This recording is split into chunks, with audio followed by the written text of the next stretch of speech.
Pag-aralan natin mga kapatid ang tungkol sa palatandaan.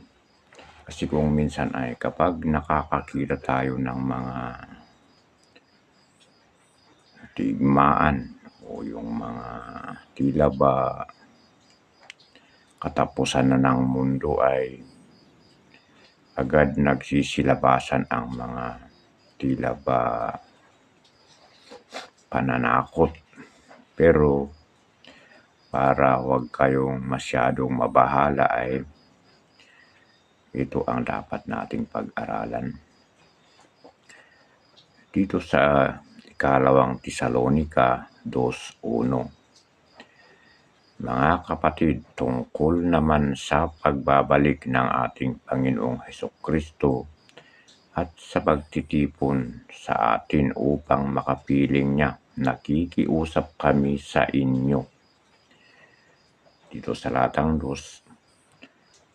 2, na huwag agad magugulo ang inyong isipan o mababahala kung mabalitaan ninyong dumating na ang araw ng Panginoon. Huwag kayong maniniwala kahit sabihin pa nilang iyon ay pangaral o pahayag o isinulat namin.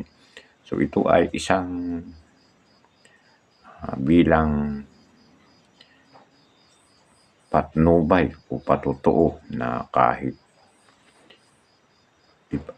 ipapaliwanag ng isang mga ngaral na sinabi ng mga apostol ay hindi agad tayo maniniwala. Dito sa talatang 3, huwag kayong magpapadaya kanino man sa anumang paraan.